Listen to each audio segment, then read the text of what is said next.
Muy buenos días a todos y bienvenidos un viernes más, 23 de abril de 2021. Felicidades a todos los Jorges en este día de San Jorge, de San Jordi. Y en este episodio número 194 de este Contestamos a Preguntas. Como siempre, antes de empezar el episodio, quiero hablaros sobre Campaign Premium, que es tener un abogado de tu confianza que responda a tus dudas sobre derecho laboral y de la seguridad social en 24 horas, sin límite de preguntas y además gozando de descuentos importantes en la vez que contratas nuestros servicios como un despido, una incapacidad, una jubilación.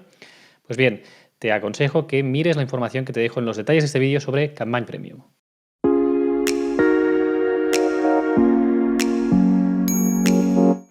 Bien, ¿qué tal? ¿Cómo estáis? Espero que hayáis pasado una feliz semana. Estamos ya pues terminando este mes de abril y nos queda una semana más ya para terminarlo y cerca ya de los 200 episodios de Contestamos a Preguntas. Es un placer estar aquí con vosotros un viernes más. Si os gusta este tipo de vídeos, como siempre, por favor, dadle al like, suscribíos al canal si no lo habéis hecho y dadle a la campana para de esta forma que os podamos notificar de todos esos nuevos vídeos que vamos subiendo al canal.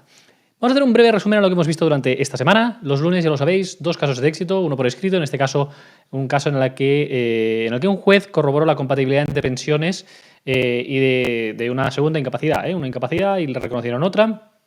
En un vídeo, mi compañero Sergio habló sobre un caso de éxito sobre el trastorno depresivo mayor como incapacidad permanente absoluta. El martes, hicimos un vídeo divulgativo, en este caso los despidos por el tema del COVID, sin procedencia, nulidad, un poco recoge en este vídeo mi compañera qué es lo que ha ido pasando con los tribunales. El miércoles hicimos un directo, ya lo sabéis, el miércoles a las 5 de la tarde empezamos el directo de forma simultánea por YouTube y por Facebook, y aquello de las 5:30 nos vamos a Instagram a hacer un Instagram Live, así que si no lo habéis visto lo tenéis colgado para poder verlo y os invito al próximo miércoles a hacer este nuevo directo con nosotros y a compartirlo pues, con más de 300 personas que nos solemos juntar. Ayer un artículo en el blog sobre el paro y la incapacidad permanente o temporal, que debes saber sobre estas posibles situaciones y la relación entre paro, incapacidad temporal, incapacidad permanente, que nos estáis preguntando de forma frecuente. Bien, y hoy ya vamos a empezar a contestar a las preguntas de la audiencia y empezamos hoy con una pregunta que nos hace Paqui González, que nos dice en concreto lo siguiente: yo ya llevo 8 meses de baja, la mutua me manda a inspección médica con propuesta de alta. La empresa me cesó a los 2 meses. Si tengo recaída en caso de que me den el alta, ¿tengo derecho a la baja otra vez? Es por lumbalgia, gracias.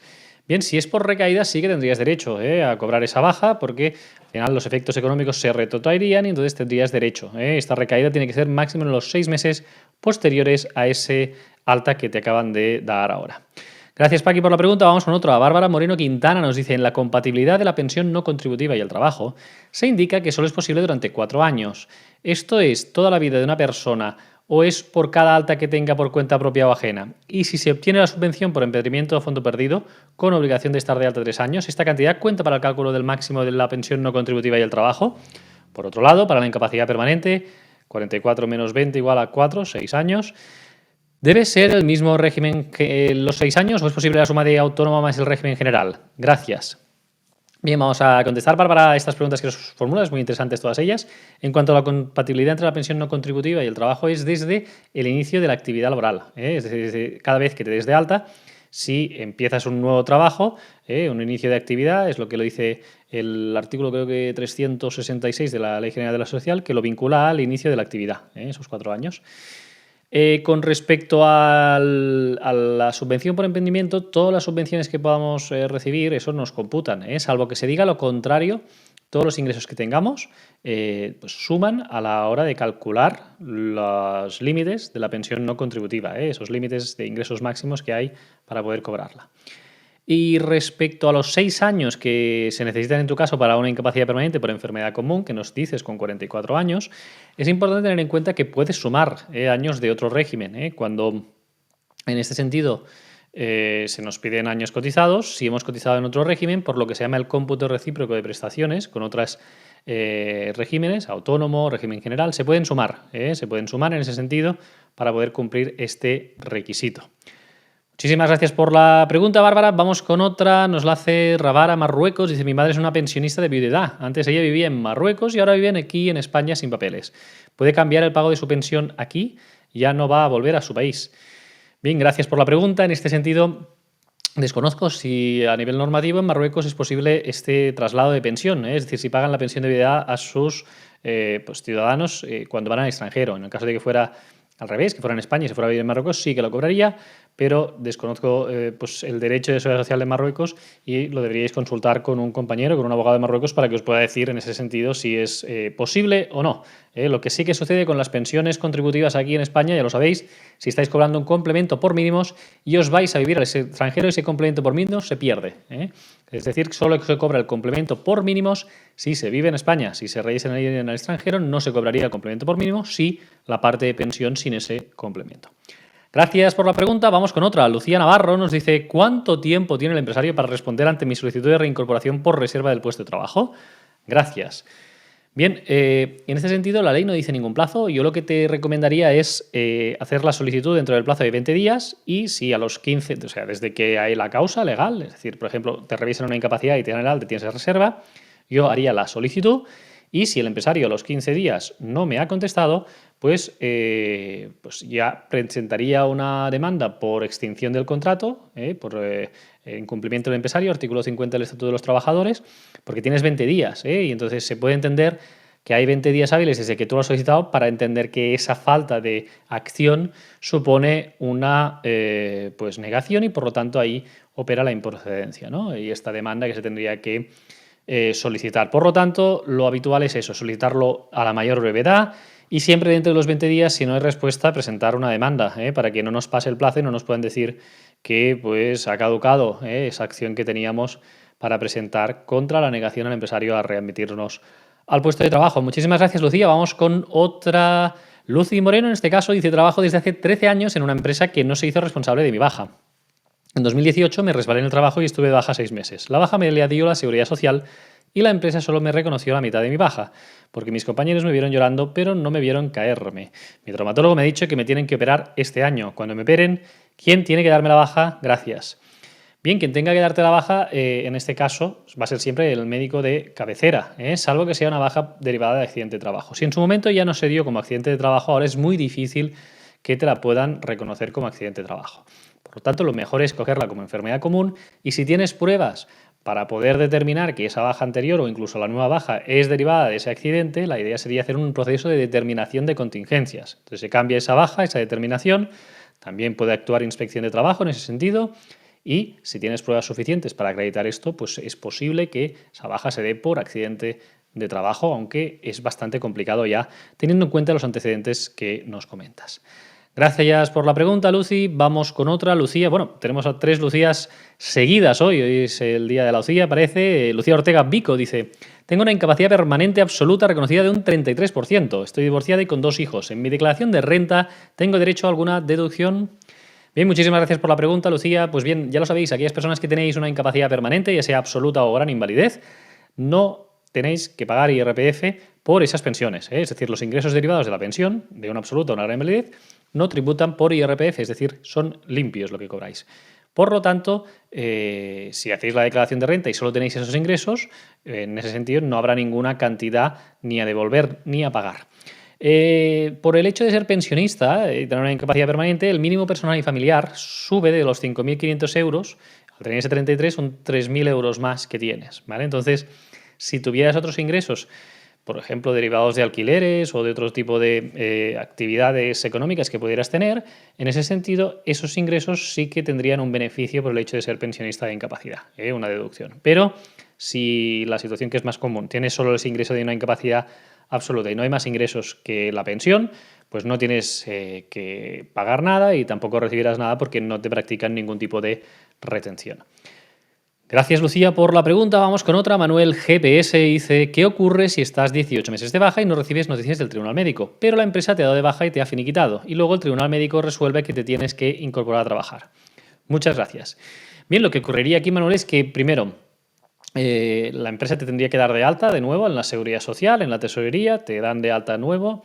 El contrato sigue siendo el mismo, la antigüedad es la misma, las condiciones son las mismas, sigues en la misma empresa y con las mismas condiciones que estabas antes, ¿de acuerdo? Entonces, lo normal es que pidas las vacaciones. Si la empresa ya te había finiquitado, como dices aquí, no tienes derecho a vacaciones y por lo tanto te tienes que reincorporar. Entonces, lo normal en estos casos es también pedir pasar por salud laboral. Después de una baja tan prolongada, es habitual que los trabajadores soliciten y la empresa está obligada por prevención de riesgos laborales a pasar un control de salud. Es decir, que vayas a una empresa pues que es de prevención de riesgos ajena a tu empresa, ¿no? Y en ese sentido lo que hacen ahí es valorar si eres apto o no para hacer tu trabajo. Y si no eres apto, o si eres apto con algún tipo de limitación, te dicen qué cuestiones no tienes que hacer, o le dicen al empresario también qué no deberías hacer. Y esto es lo más importante, además de valorar en su caso una posible reclamación por esa denegación de la incapacidad permanente tras agotar los 18 meses de baja. Muchísimas gracias, Manuel, por la pregunta. Vamos con otra. David Rodríguez dice, estando de baja por depresión, debido a presiones de la empresa, decidí dejar el trabajo. No recibí ningún tipo de prestación y tras un año pensé que me habían dado el alta automática. Ahora he recibido una carta del INSS proponiendo la incapacidad permanente y dicen que tenían que haberme abonado las cantidades que correspondieran, aunque yo dejara mi trabajo de manera voluntaria. Tengo que rellenar el documento que me indiquen aunque yo quiera el alta, ya me encuentro bien. ¿Y es cierto que me corresponde cobrar ahora la prestación económica de esos meses? Bien, muchísimas gracias por la pregunta. Vamos a tener en cuenta dos cosas. Lo primero es que cuando estamos de baja, en este sentido, y hay un contrato en vigor, el hecho de que nos despidan o que nosotros nos demos de baja de forma voluntaria no quiere decir que tú sigas de baja médica. Los efectos siguen y por lo tanto se agotan esos 18 meses y ya te valora la incapacidad permanente de la Seguridad Social. Por lo tanto, tienes derecho a seguir cobrando la baja. Y eso, pues, te lo tenía que haber abonado la empresa y si no te lo ha abonado, pues la mutua o la Seguridad Social. ¿De acuerdo? Entonces, esas cantidades, en principio, las tendrías que cobrar. El documento que te han dado para presentar la solicitud de incapacidad permanente, esto lo tienes que presentar y, en todo caso, cuando te citen para el tribunal médico, pues si tú ya estás bien y aportas informes conforme estás bien y lo manifiestas, lo normal es que te denieguen la incapacidad permanente y que extingan ya esa situación de incapacidad temporal. Pero sí que es cierto que te correspondería cobrar esas cantidades de la incapacidad temporal que has estado. Gracias, David, por la pregunta. Vamos con otra. Nos hace José Horacio Quintilla Basoa. Dice, ¿puedo impugnar el alta del INSS a través de la mutua? Bien, pues no es posible. Las resoluciones que dicta la Seguridad Social se recurren siempre ante la misma Dirección Provincial de la Seguridad Social. En la mutua únicamente podemos hacer recursos contra la mutua también, que pueden hacer resoluciones de alta durante el primer año cuando son derivadas de accidente de trabajo, y solo durante el primer año. Después del primer año ya son todas las resoluciones de la Seguridad Social y en ese sentido es ante la misma Dirección Provincial de la Seguridad Social que dicta la resolución contra donde tenemos que interponer ese recurso. Gracias, José Horacio. Vamos con otra pregunta, nos la hace Adina Pausan. Dice, a mí se me pasó el plazo de los 2 años para la revisión de la incapacidad, dado que pensé que me tenían que citar y luego por el COVID ya no pude hacer nada. ¿Qué tengo que hacer para ir al tribunal médico? Me quitaron la pensión, sigo en la unidad del dolor, he leído que el INSS no reconoce otras patologías posteriores. Es cierto, los dolores ya no me los quita ni la medicación y tengo depresión por todo lo que ha pasado. No sé qué hacer, estoy cada día peor. Bien, Adina, lo primero, si en este sentido estuviste, no sé si estuviste de baja por incapacidad temporal o te reconocieron una incapacidad permanente, ¿de acuerdo? Pero si estuviste de baja o si tuviste una incapacidad permanente, un poco distinta la respuesta. Si entiendo que dices que te quitaron la pensión, bien, básicamente tú podías recurrir y tenías 30 días, ¿no? Para recurrir. Si se te ha pasado el plazo, lo que tienes que hacer ahora es solicitar una nueva incapacidad permanente. En esta nueva solicitud de incapacidad permanente, si cumples los requisitos, tú puedes alegar cualquier patología. No solo puedes alegar las patologías que te reconocieron en su momento, sino que puedes alegar nuevas patologías. Te tienen que valorar tu estado actual. Por lo tanto, no sufras por eso, porque esa depresión que has sufrido posteriormente va a poder ser valorada para que te reconozcan una incapacidad laboral. Muchísimas gracias por la pregunta, Dina. Vamos con otra. Francisco Santos dice, ¿los meses que estás de baja contarían para el cálculo de la pensión por incapacidad total o solo desde la última nómina que se haya trabajado? Muy buena pregunta, Francisco. Depende. Antes lo explicábamos, pero básicamente en un caso como el que me comentas, si es normal y tienes un contrato vigente y estás cotizando, sí que va a contar esas cotizaciones, ¿de acuerdo? Si tú estás de baja por enfermedad común y estás con un contrato activo con una empresa, contaría. Si estás de baja y te despide la empresa y tú no tuvieras paro o tuvieras unos meses de paro, imagínate que tienes 6 meses de paro, pues esos 6 meses de paro sí que cotizarías, pero después ya no cotizarías.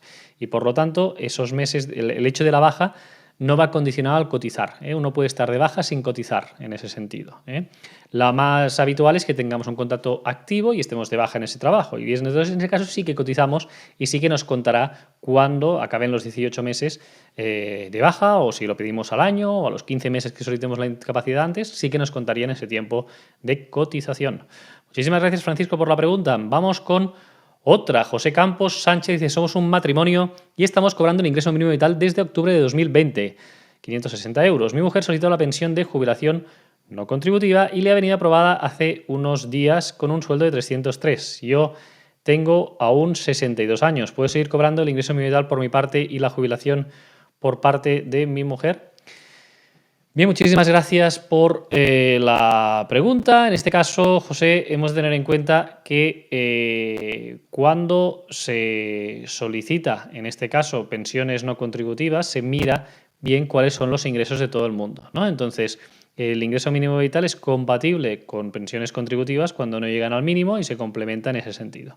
Entonces, con esta nueva aprobación se debería comunicar al INS que si en esa unidad familiar ahí se está pagando un ingreso mínimo vital, se tiene que comunicar para que sepan que hay esos ingresos, a los efectos de que puedan ver si se puede seguir cobrando o no. Desconozco datos que tendría que saber para saber si puedes seguir cobrando o no estas prestaciones, y en ese sentido yo te recomendaría que te pudieras poner en contacto con nosotros para estudiar el caso en concreto. Pero en todo caso lo que tienes que hacer es comunicar a la Seguridad Social que estás percibiendo ese ingreso mínimo vital, que hay esta nueva prestación que le ha sido reconocida a tu mujer y que en ese sentido puede variar sustancialmente la percepción de ese ingreso mínimo vital. Muchísimas gracias, José, por la pregunta. Vamos con otro. Juan Antonio del Río nos dice: si con 63 años y 49 cotizado a 2 paso al paro, durante los años de paro cotizaré lo mismo aunque me baje la cuantía de la prestación. Sí, correcto. Es decir, durante el paro se cotiza lo mismo, que se cotiza es exactamente lo de los 6 meses anteriores, los 180 días anteriores a el despido o al motivo de baja que ha ocasionado el paro. Entonces, durante esos 2 años que tienes de paro, vas a cotizar pues lo que has cotizado en los 180 días anteriores a ese despido. Muchísimas gracias, Juan Antonio, por la pregunta. Vamos con otra. Juan José Martínez dice: caí enfermo durante un contrato que me hicieron de 6 meses. ¿Tengo derecho al paro después de estar un año de baja? Ya me han dado el alta. Bien, muchísimas gracias por la pregunta, Juan José. En este sentido, lo que tenemos que ver es cuánto tiempo de paro tenías. Si estabas de baja por enfermedad común y te despidieron o se te acabó el contrato y has consumido hasta un año de baja, esos 6 meses que has consumido desde que se te agotó el contrato hasta la baja te han descontado el paro. Por lo tanto, tendríamos que saber cuánto paro tienes, y si tienes más de 6 meses de paro, pues entonces sí que podrías. Si no llegaras a tener más de 6 meses, entonces no cobrarías paro. También es importante saber el motivo por el cual estabas de baja. Porque si era por enfermedad común, sí que descontaba paro. Si era por accidente de trabajo, esa baja no descontaba paro, y entonces podrías hacer la solicitud y cobrar todo el paro que tengas acumulado anteriormente. Muchísimas gracias por la pregunta, Juan José. Vamos con otra. Nos lo hace Manoli y nos dice lo siguiente: hola Jorge, gracias por tus vídeos. Has comentado que si estando en situación de incapacidad temporal se determina el paro, pasas a cobrar unos 450 euros. Yo estoy en esa situación y solo cobro 355. ¿Es correcto? Bien, muchísimas gracias por la pregunta, Manoli. Lo que se cobra es el 80% del IPREM, y es posible que en tu caso sea debido a que también es proporcional a la duración de la jornada. A lo mejor estás cobrando a tiempo parcial y ese es el motivo por el que cobres un poco menos. Si lo quieres comentar, pues lo dices en una respuesta y así podemos estudiar un poco tu caso en concreto. Bien, y hasta aquí el vídeo de hoy. Muchísimas gracias a todos por la atención. Como siempre, nos despedimos con los agradecimientos de la audiencia, y en este caso tenemos a Mario López, que dice: muy interesante, muy bien explicado, felicidades. A Miriam Aria dice: sois de gran ayuda en estas situaciones en las que nos sentimos tan desamparados, lo hacéis más fácil con vuestra información. Muchas gracias. Y Paquita Pastor, que dice: gracias Jorge, haces una gran labor social, estoy enganchada a tus respuestas y espero cada semana que colguéis un nuevo vídeo en la red, me fascinan. Bien, muchísimas gracias. Y lo sabéis, no solo es una vez a la semana, sino es a diario que publicamos vídeos que entendemos que son de vuestro interés, porque así nos lo hacéis saber, y os agradecemos mucho que tengáis esas palabras bonitas para todo el equipo, que es lo que nos ayuda a seguir contestándoos cada semana a las preguntas que nos vais formulando. Muchísimas gracias a todos, que paséis una feliz diada de San Jorge y nos vemos la semana que viene con nuevos vídeos. Conmigo el miércoles a las 5 de la tarde tenéis una cita para el directo y el viernes que contestamos a preguntas que hacemos pues cada viernes. Muchísimas gracias a todos y que paséis un feliz fin de semana.